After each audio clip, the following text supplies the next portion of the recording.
Permisi, selamat pagi. Selamat pagi. Bu, kami mahasiswa UPH yang udah jadi Oh, yang kemarin. Iya, udah jadi sama saya. Iya. Mari masuk, mari masuk.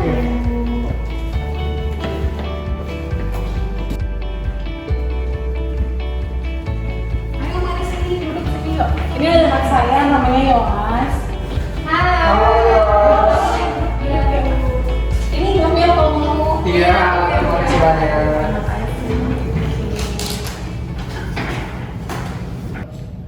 Baik Bu, jadi tujuan kami datang ke sini sama seperti kontrak yang sudah pernah kami sampaikan sebelumnya, bahwa kami akan memberikan sedikit penyuluhan terkait manajemen hipertensi pada keluarga di tempat ini.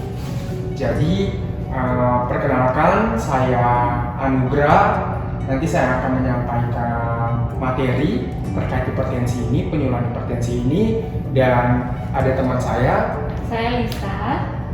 dan ada teman saya juga nanti yang sebagai fasilitator dan juga observasi selama penyuluhan ini dilaksanakan seperti itu. Oke, boleh. Kira-kira berapa lama ya penyuluhannya? Oke, untuk penyuluhannya sendiri nanti kami akan laksanakan kira-kira 50 menit seperti itu. Baik, silakan. Baik Bu, jadi nanti kami akan memberikan penyuluhan mengenai manajemen hipertensi.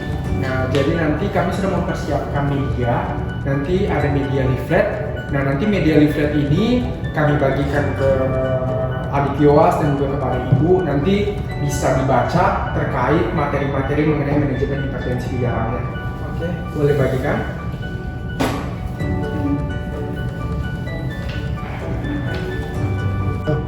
Nah, baik Ibu dan Saudara Raywas. Jadi sebelumnya kita membahas apa sih hipertensi itu dan kenapa hipertensi itu kita angkat sekarang ini. Jadi hipertensi itu merupakan penyakit tidak menular yang menjadi salah satu penyebab utama kematian prematur di dunia. Dan hipertensi ini sering disebut silent killer. Kenapa? Karena sering sekali penderitanya itu tidak ada keluhan, sehingga mereka tuh mengiranya mereka tuh tidak mengalami hipertensi. Nah, dari hasil Rikesdas Indonesia bahwa terjadi peningkatan penderita hipertensi dari 2013 ke 2018. Dan kejadian hipertensi ini tidak hanya di satu kelompok umur saja, tetapi di semua kelompok umur dapat menderita hipertensi. Nah, apa saja gejala yang sering muncul pada hipertensi, yaitu pusing, sakit kepala, bengkak terasa pegal, penglihatan kabur, sering kesemutan, jantung berdebar-debar dan cepat merasa lelah. Serta penderita juga kadang tidak mengetahui bahwa ia menderita hipertensi. Nah, jadi kan kita tadi sudah tahu mengenai apa itu hipertensi. Nah, sekarang kita cari tahu nih penyebab dari hipertensi sendiri itu apa. Nah, untuk penyebab dari hipertensi itu dibagi menjadi dua. Yang pertama, faktor risiko yang tidak dapat dimodifikasi. Lalu yang kedua, ada faktor risiko yang dapat dimodifikasi.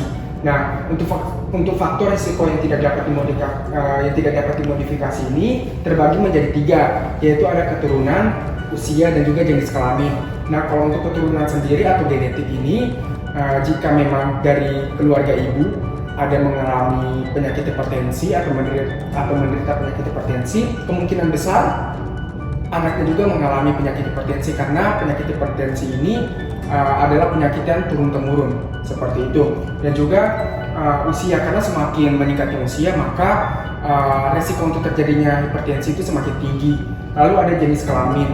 Nah, untuk jenis kelamin sendiri, di mana pada wanita itu risiko terjadinya hipertensi itu justru lebih tinggi ketika sudah melewati masa menopause seperti itu.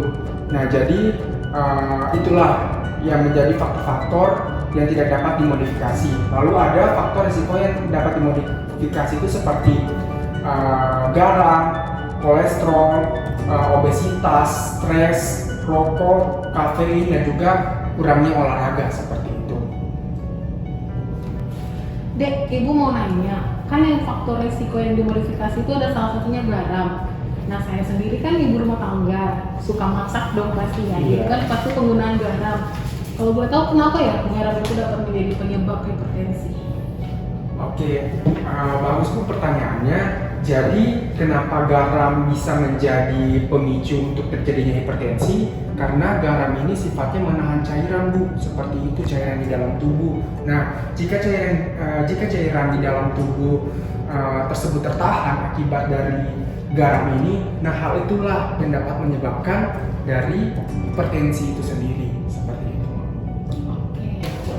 Nah, jadi selanjutnya kita akan membahas mengenai klasifikasi dari hipertensi itu sendiri. Nah, untuk klasifikasi hipertensi itu sendiri, dia dikatakan normal bila tekanan darahnya itu 120/80. Jadi di angka seperti itu, jadi dianggap bahwa tekanan darahnya normal seperti itu.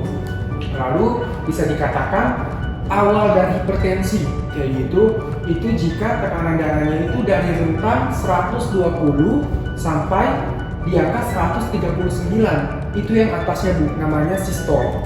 Lalu pernya itu dikatakan tinggi bila rentangnya itu di angka 80 sampai dengan 89. Jadi angka yang sudah saya sebutkan tadi itu awal dari hipertensi seperti itu. Jadi itu tanda-tanda kalau memang individu itu mengalami hipertensi seperti itu.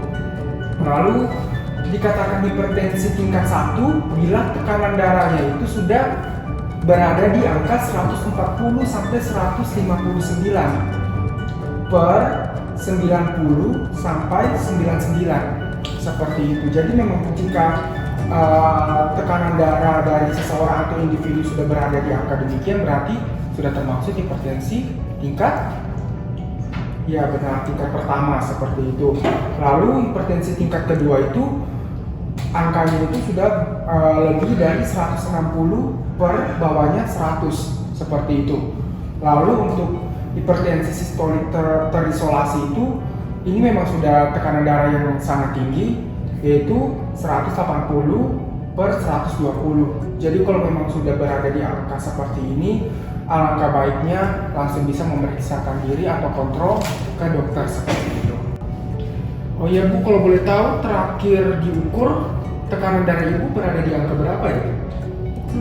Saya terakhir ukurnya kemarin itu 135/90. Tapi itu sih karena belum ya ada konsumsi amlodipin ya. Tapi sebelumnya saya sempat sampai 160 per berapa gitu. Karena mungkin karena saya juga sering bolong-bolong minum amlodipinnya. Tapi karena dibuatkan oleh anak-anak saya, jadi saya minum. Oh iya, jadi saat ini sudah berada di angka 135/90, berarti memang termasuk di dalam awal hipertensi seperti itu, karena mungkin sudah meminum obat amlodipin, jadi memang tekanan darahnya sudah terkontrol ya, seperti itu. Oke Bu, jadi mengulang lagi untuk tanda dan gejala sendiri dari hipertensi ini seperti sakit kepala, gelisah, jantung berdebar-debar, terus ada rasa pusing, terus ada penglihatan kabur, dan juga rasa sakit di dada, dan juga ada mudah lelah seperti itu. Dan saat ini memang Ibu sering mengalami sakit kepala dan juga bagian kakinya, bagian leher belakangnya sakit gitu. Jadi memang itu adalah tanda dan juga gejala dari hipertensi seperti itu. Nah, untuk komplikasi jika memang hipertensi ini tidak tertangani dengan baik atau tidak termanajemen dengan baik akibat kebiasaan yang kurang baik, maka dapat menyebabkan penyakit jantung seperti itu Bu. Makanya tadi dikatakan di latar belakang memang hipertensi ini sebagai pembunuh yang silent killer seperti itu, karena memang komplikasinya memang dapat menyebabkan penyakit jantung, stroke, bahkan bisa menyebabkan penyakit ginjal dan juga retinopati atau kerusakan pada retina itu di bagian mata seperti itu, dan juga dapat menyebabkan penyakit pembuluh darah tepi dan juga dapat menyebabkan gangguan saraf seperti itu. Jadi memang efek dari atau dampak dari hipertensi ini bila tidak segera tertangani itu memang sangat buruk seperti itu. Kak, saya mau nanya kalau begitu. Kalau contohnya penyebabnya sudah jelas, tadi seperti kakak jelaskan, terus komplikasinya banyak kayak penyakit jantung sampai gangguan saraf, apa yang seharusnya kami lakukan untuk mencegahnya? Kan terutama kan memang sudah mengalaminya. Kan tadi kan seperti kakak bilang sebelumnya ada riwayat ada kemungkinan diturunkan ke kami. Iya, Ini apa yang kami lakukan ke depan? Nah, bagus sekali ya Dik ya pertanyaannya. Jadi apa yang harus kita lakukan untuk mencegah terjadinya hipertensi? Pertama, kita harus mengatur pola makan sehari-hari kita. Dengan cara yang pertama, kita harus teratur makan 3 kali sehari. Nah, dari hasil pengkajian yang telah kita lakukan minggu lalu bahwa kebiasaan dari keluarga ini sering terlambat makan, malas makan, dan sering melewatkan sarapan pagi. Nah, di sini kita dianjurkan untuk makan teratur 3 kali sehari dan untuk tidak melewatkan sarapan pagi. Kenapa? Di sarapan pagi itu kita itu membekali tubuh kita untuk bisa beraktivitas, untuk bisa bekerja, dan untuk meningkatkan konsentrasi kita. Kemudian porsi atau isi piring kita itu sehari-hari itu bisa kita isi dengan setengah porsi piring makan terdiri dari sayur dan buah-buahan yang beragam jenis, seperti ditambahi sayur brokoli, sayur kentang, tomat, dan buah pisang, buah semangka, jeruk. Kemudian seperempat piring diisi dengan protein seperti ikan, ayam, daging, atau kacang-kacangan. Seperempatnya lagi diisi dengan karbohidrat atau makanan pokok seperti nasi, gandum, jagung, biji-bijian, atau yang lainnya. Cara pencegahan selanjutnya yaitu dengan membatasi konsumsi gula. Minimal per hari itu kita konsumsi gula 50 gram atau 4 sendok makan per hari. Dimana jika kita mengonsumsi gula terlalu berlebih, maka menyebabkan ada satu hormon dalam tubuh yang disebut hormon leptin, di mana hormon ini berfungsi untuk menurunkan nafsu makan kita. Nah, jika kita mengonsumsi gula terlalu banyak, hormon tersebut akan turun dan menyebabkan kita tidak merasakan kenyang, sehingga nafsu makan kita terus bertambah dan bisa mengakibatkan penumpukan lemak di dalam tubuh yang nantinya mengakibatkan obesitas. Kemudian cara kita selanjutnya membatasi konsumsi garam, di mana sehari kita dianjurkan mengonsumsi garam kurang dari 5 gram per hari atau 1 sendok teh per hari. Selanjutnya membatasi konsumsi asupan lemak, di mana jika kita mengonsumsi asupan lemak terlalu tinggi, hal tersebut dapat meningkatkan kadar lemak di dalam darah yang akan menumpuk pada dinding pembuluh darah, kemudian akan mengakibatkan penyempitan pembuluh darah yang mengakibatkan meningkatnya tekanan darah. Selanjutnya, mengonsumsi ikan seperti ikan bandeng, ikan teri, ikan tuna, ikan sarden, ikan tenggiri, dan juga salmon setidaknya 3 kali seminggu untuk mencukupi kebutuhan protein dan lemak. Dan anjuran yang paling baik untuk memasaknya itu dikukus, direbus, ditumis, dan dipanggang. Selanjutnya, mengonsumsi buah-buahan dan sayuran menjadi 5 porsi atau 400-500 gram per hari. Hal selanjutnya yang kita lakukan yaitu rutin mengecek tekanan darah. Tekanan darah ini kita bisa ukur setiap hari ya, dan anjuran yang paling baik itu mengukurnya di pagi hari setelah bangun tidur dan di malam hari sebelum tidur.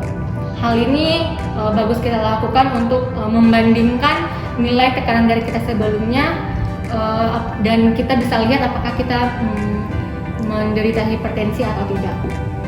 Selanjutnya, hal yang bisa kita lakukan yaitu olahraga. Olahraga di sini yang bersifat aerobik. Kita bisa lakukan yoga, lari, bersepeda, pokoknya itu olahraga yang bisa memicu pelepasan hormon endorfin. Nah, olahraga ini bisa rutin kita lakukan 30 menit selama 3-5 kali dalam seminggu. Kemudian yang bisa kita lakukan selanjutnya itu istirahat yang cukup, dimana kita tidur minimal 6-8 jam per hari dan tetap melakukan tidur siang singkat di tengah aktivitas.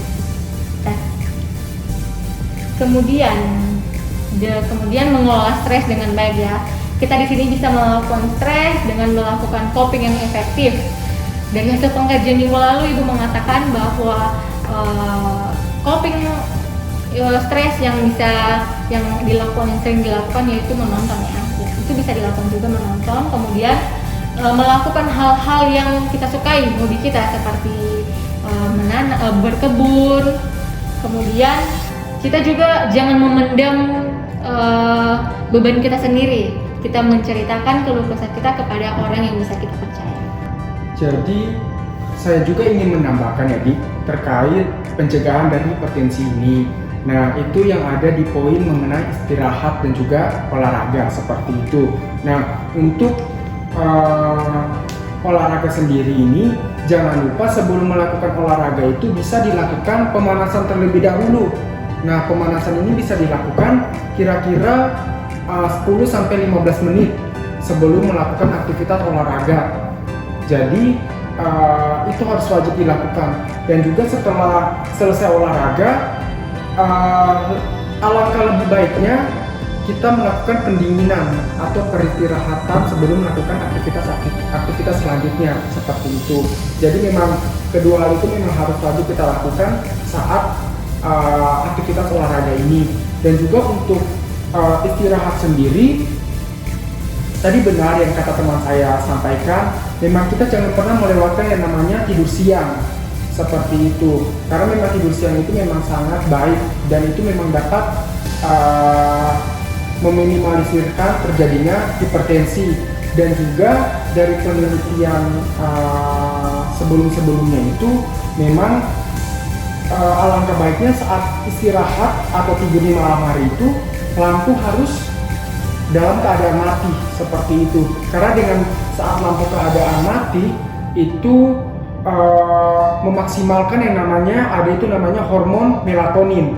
Nah, jadi hormon ini yang mengatur apakah kualitas tidur kita bagus atau enggak seperti itu. Jadi saat tidur di malam hari itu sangat bagus, sangat dianjurkan untuk mematikan lampu seperti itu. Nah, jadi Bu, ada upaya untuk pengendalian dari hipertensi ini.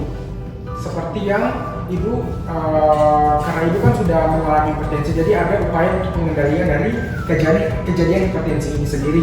Itu terbagi menjadi dua. Ada yang namanya terapi farmakologi dan juga terapi non farmakologi. Nah, kalau untuk terapi farmakologi ini maksudnya dengan pengendalian dengan cara minum obat seperti itu, dengan tentunya menggunakan resep dari dokter seperti itu. Seperti Ibu kan saat ini sudah mengkonsumsi obat amlodipin ya, 5 mg seperti itu. Nah, jadi itu sudah termasuk upaya pengendalian, tapi obat-obatan tersebut termasuk di terapi farmakologi.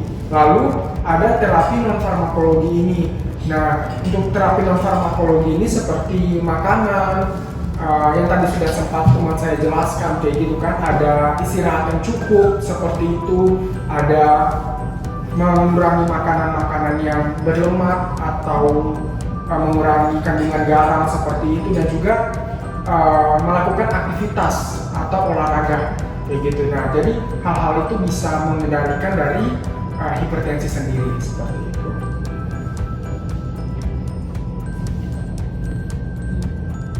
Nah, selanjutnya ada juga pengendalian hipertensi yang bisa kita lakukan sesuai anjuran Kemenkes. Bisa dilihat di leafletnya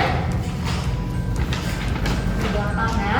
Pengendalian hipertensi bisa kita lakukan dengan kata patuh, di mana P adalah periksa kesehatan secara rutin dan ikuti anjuran dokter.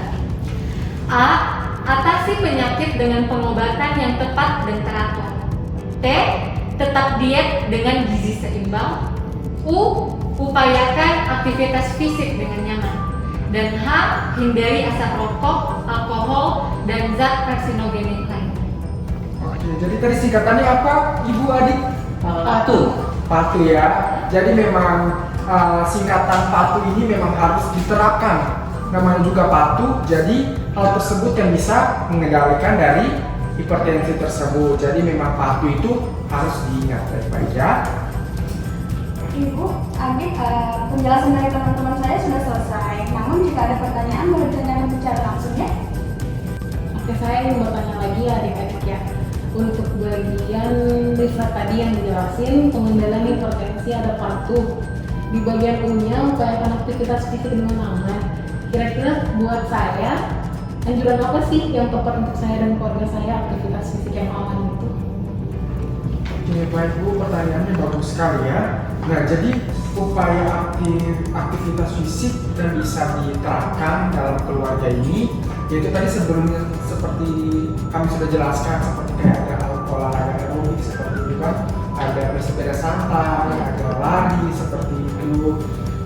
Namun ada hal yang bisa kita lakukan di rumah seperti itu. Jadi ini memang lebih mudah dan juga lebih aman, yaitu dengan kita melakukan senam seperti itu. Nanti ada yang namanya senam hipertensi.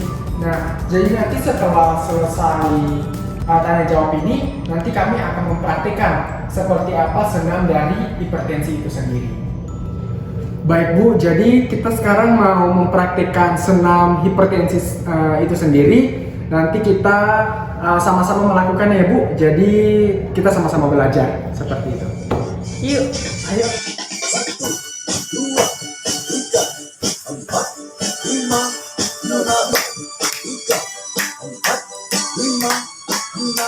7, 8.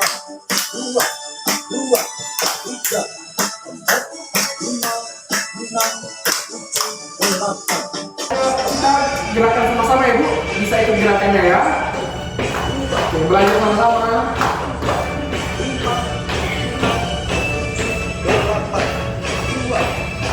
Gerakan berjalan.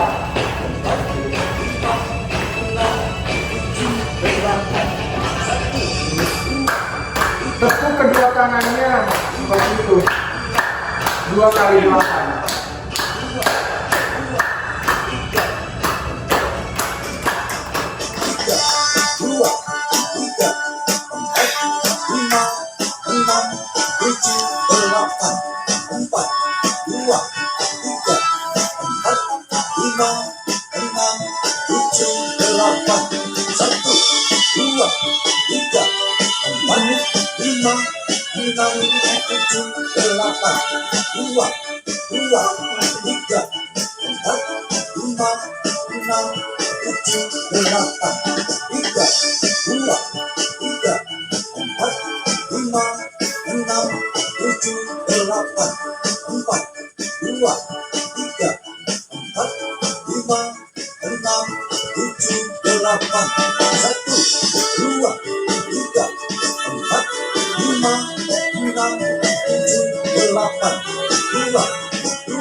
Tepuk jarinya seperti ini.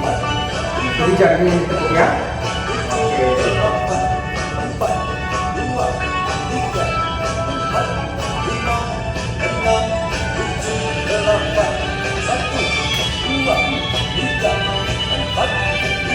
Jadi sela-sela jarinya lagi yang ditekuk. Seperti ya, sela-sela jari. Hitungannya juga sama, 2 kali 8.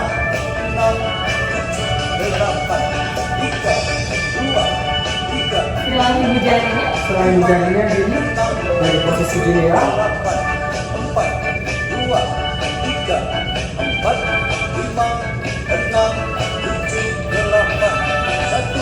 Terus ininya, tangannya kayak gini. Ya, ini. Sama juga 2 kali 8.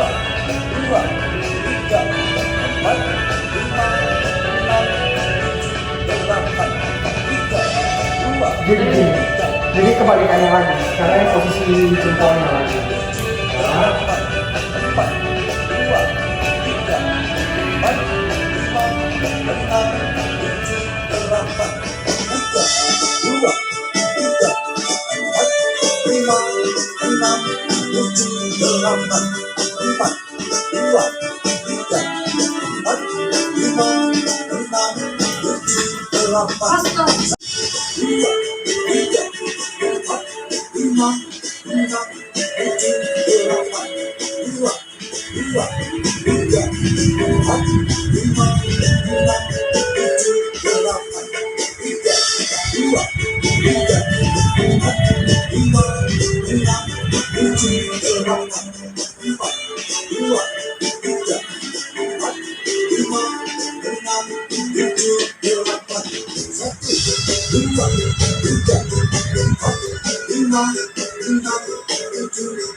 Nah, jadi Bu, itu senam hipertensi yang bisa dilakukan di rumah. Nah, jadi senam itu sudah mudah dilakukan di rumah, terus juga aman untuk dilakukan dan juga setiap saat bisa dilakukan ya.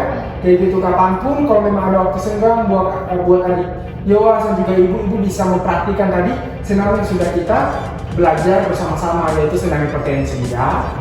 Oke. Nah baik ibu dan adik, kita kan udah selesai pendidikan kesehatan nih. Nah saat ini kita akan melakukan evaluasi mengenai pendidikan kesehatan pada yang telah kita lakukan tadi. Nah sekarang kami mau bertanya nih, ibu dan adik bisa nggak menyebutkan kembali apa itu pengertian hipertensi? Hipertensi adalah tekanan darah yang tinggi di mana sistolik dan diastoliknya di atas batas rentang normal. Kalau nggak salah tadi 120/80 ya? Iya, iya betul sekali ya. Nah selanjutnya bisa menyebutkan 2 faktor resiko penyebab hipertensi? Mungkin dari materi sampai orang pas kalian, tapi kalau ada 2 ya faktor resikonya yang dapat dimodifikasi sama tidak dapat dimodifikasi. Iya. Kalau yang modifikasi, ya singkat saya ada yang dimodifikasi ada garam, ada maksudnya ada garam, merokok sama kolesterol. Kalau yang tidak dapat dimodifikasi itu, kalau tidak salah ada keturunan dan usia. Oke betul ya. Selanjutnya bisa menyebutkan, tadi kan ada 7 tuh tanda gejala ya. Bisa sebutkan 5 tanda gejala dari hipertensi. Sakit kepala kayak yang aku rasain, pusing, Ya juga betul. capek. Apalagi ya? Nyeri alat tangkuk masih. Itu kan tadi pas sakit kepala. Terus gelisah, jantung berdebar-debar. Iya betul ya. Kemudian bisa sebutkan 4 dan 6 komplikasi yang telah dijelaskan tadi. 4. Itu tuh yang di retina-retina itu tuh.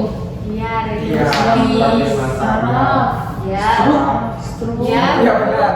Yang itu tadi mah yang tepi-tepi. ginjal. ya betul ya. Oke, selanjutnya bisa menyebutkan 6 dari 11 pencegahan yang telah kita jelaskan tadi. Pertama tadi konsumsi gula, dibatasi konsumsi garam juga. Iya, benar. Istirahat yang cukup. Iya, benar. Apalagi ya? Iya, betul. Kita sekolah. Pola makan, ya. Rutin ini ya, cek tekanan darah. Iya. Betul ya. Dan terakhir bisa mengulang kembali apa itu pengendalian hipertensi dengan patuh. Iya, boleh ya Pak? Patuh, periksa kesehatan secara rutin, atasi penyakit dengan pengobatan yang teratur dan tepat, tetap diet dengan gizi yang seimbang, Ya. upayakan aktivitas fisik dan hindari asap rokok. Iya. Ya, benar. Ya, plus.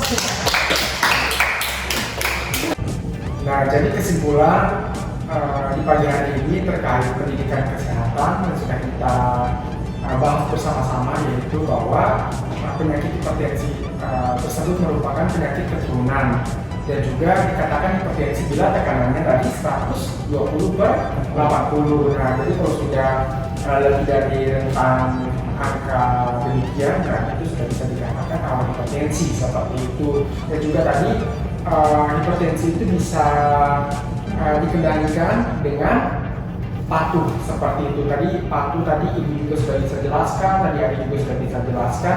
Nah, jadi pengendalian dari hipertensi itu bisa dengan patuh seperti itu. Lalu ada pencegahan nih bagi adik Joas gitu, jadi supaya bisa terhindar dari hipertensi ini sendiri. Seperti tadi ada aktivitas seperti olahraga yang rutin gitu, kurangi makanan gula, garam, istirahat yang cukup seperti itu, dan kurangi stres, dan hal-hal itulah bisa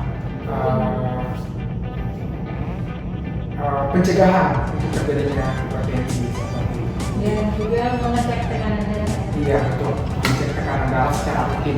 Dan juga Bu, jangan lupa untuk konsumsi obat amlodipina ya, yang dosis 5 mg kayak gitu. Jadi memang itulah yang bisa mengatur tekanan darah ibu supaya dalam rentang normal seperti itu. Dan mulai sekarang harus belajar untuk pola makannya diatur kayak gitu. Adik-adik bisa mengatur pola makannya dengan baik. Harus makan rutin, yaitu 3 kali sehari seperti itu. Jadi demikian pendidikan kesehatan kita pada pagi hari ini. Terima kasih banyak Bu. Terima kasih banyak deh untuk waktunya, sudah sempatkan waktunya untuk pendidikan kesehatan pada pagi hari ini. Kami mohon maaf jika ada kata-kata yang kurang